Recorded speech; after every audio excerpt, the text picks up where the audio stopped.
Bienvenidos a Canal Dulce y la receta de hoy es gofres. Hoy un gofre que lo tiene todo. Es esponjoso, es fácil de preparar porque no hay que dejarle esperar a que fermente. Nada, facilísimo. ¿Queréis ver cómo se ha preparado? Pues nos ponemos manos a la obra. Y esta vez vamos a comenzar añadiendo 2 huevos en un bol. A continuación vamos a añadir 25 gramos de azúcar, que equivale a 2 cucharadas. No necesita más cantidad de azúcar este gofre. Mezclamos bien. Y una vez nuestro huevo y el azúcar está bien batido, a continuación vamos a añadir 350 mililitros de leche. Pero lo vamos a ir haciendo añadiéndola poquito a poco, para que luego la masa nos salga mucho más fina. Ahora sí, vamos a añadir 325 gramos de harina de trigo común, la de todo uso, de un golpe. Añadimos 15 gramos de levadura química, también conocida como polvo para hornear. Y ahora sí, comenzamos a mezclar. ¿Que vemos que va espesando y nos es difícil el mezclar? Pues es el momento de añadirle otro toquecito de leche. La vamos a ir añadiendo poquito a poco, como os decía, para que luego nos salga una masa bien finita. Volvemos a mezclar, vemos que nos cuesta, le añadimos otro toquecito más de leche, volvemos a mezclar y de esta manera también nos va a ser mucho más fácil el quitarle todos los grumos a esa harina que acabamos de añadir. Una vez nuestra masa ya la tenemos bien lisita, bien finita, como estáis viendo en la imagen, y no tenemos ningún grumo, añadimos el resto de la leche que nos queda. De nuevo, vamos a volver a mezclar. Ahora, si queréis darle un toquecito de sabor a los gofres, lo podréis hacer con ralladura de naranja, ralladura de limón, hasta un toquecito de vainilla si quisierais. Pero yo le quiero dar el sabor el de gofre. No lo quiero tapar con ninguno. Ahora, a continuación, yo tengo aquí 130 gramos de mantequilla. La tenemos que fundir. La podéis fundir en microondas o como yo que la voy a fundir en el fuego. Coloco un cazo en el fuego, añado los 130 gramos de mantequilla, fundimos, nada, esto va a ser un visto y no visto, la vamos a fundir ligeramente, no necesitamos que coja ni mucho calor ni nada. Cuando ya la tenemos, apagamos el fuego y según la tenemos aquí, la añadimos a la masa. La llevamos a la masa, de nuevo vamos a volver a mezclar hasta que hayamos integrado por completo esta mantequilla que la acabamos de añadir.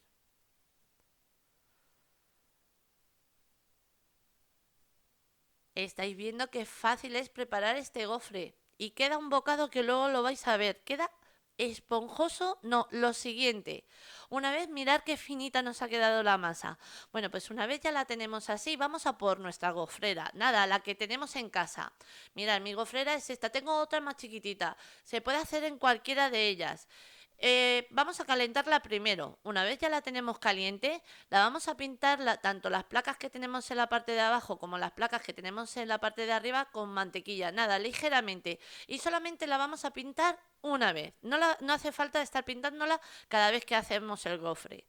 Añadimos la porción que necesita nuestra gofrera. Por ejemplo, en mi caso necesita 3 cacitos de estos que estáis viendo ahora mismo en la imagen. En la otra gofrera que yo tengo, como los gofres son un poquito más pequeños, con un cazo le es suficiente. Vamos a ir viendo porque no necesita mucha cantidad, porque luego cuando suflan, si, a la hora de suflar se va a salir la masa, entonces no es necesario el llenar la gofrera demasiado, con mucha masa. Mirad cómo lo hago yo. Yo llego hasta lo que es el borde donde te marca el gofre y no lo lleno hasta arriba del todo, porque como luego va a subir para arriba, me va a sacar la masa para afuera y no lo quiero. Entonces, coloco, una vez ya lo tenemos colocado, cerramos. Esta gofrera, por ejemplo, la tendría que girar.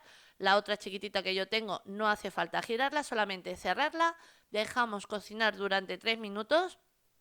Transcurridos los 3 minutos, abrimos y listo. Os digo 3 minutos porque yo me lo pongo en el móvil, los 3 minutos, me avisa, lo saco y tanto en una gofrera como en la otra chiquitita me vale para las 2 gofreras el mismo tiempo. O sea, a ver si me explico. Quiere decir que sea una gofrera pequeña o sea esta gofrera grande, va a necesitar esos 3 minutos para terminarse de cocinar.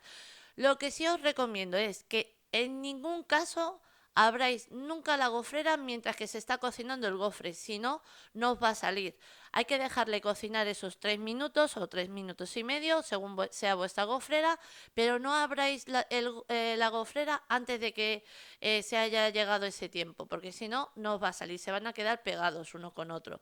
Entonces terminamos de cocinar otros 3 minutos, transcurridos los 3 minutos, los sacamos y como estáis viendo, yo los voy dejando encima de una rejilla para que no suden por la parte de abajo. Ahí. Seguimos haciendo el resto de la masa, añadimos los 3 cacitos en mi caso, como os decía, si es más pequeñita con un cacito es suficiente. Y aquí ya los tenemos todos. Mirad qué maravilla, mirad, ay madre mía, me encanta. Mirad cómo queda por un lado y mirad cómo queda por el otro. Ya tenemos el desayuno, la merienda, que vienen a familia, amigo a casa. Pues sabéis que con esto les vais a dejar súper contentos. Ahora, para comer, los podéis comer de mil maneras, con nata, con siropes, con lo que más os guste. Yo, por ejemplo, mirad, un poquito de nata, un poquito de sirope. Parece de chocolate, pero es de café. Es que a mí el café me encanta. Añadimos un toquecito de sirope de café por encima y ya lo tenemos listo. Ahora os voy a enseñar cómo queda el bocado por dentro. Mirad qué esponjoso. Mirad qué maravilla. Queda por fuera como una capa así ligera, muy ligera, como no crujiente, sino eh, un, un sabor en la boca y una textura que te encanta el morderlo. Mirad qué esponjoso luego queda por dentro. Un gofre que no necesita el estar dejándole reposar, que fermente, nada. En un plis plas lo tienes preparado y mirad qué esponjoso. Muy fácil de preparar, como habéis visto. Nada, con una varilla y punto. Ahora que lo queremos hacer con varilla de mano, perfectamente lo podríais hacer. Pero habéis visto que con varilla con varilla eléctrica se podría hacer. Y con varilla de mano habéis visto que no hemos tardado nada. Un gofre que sí o sí os animo a que lo preparéis porque es que segurísimo que os va a encantar. Ahora sí, os dejo con la lista de ingredientes, pero antes deciros que así la hemos presentado. Espero que os haya gustado. Os mando un beso muy grande a todos.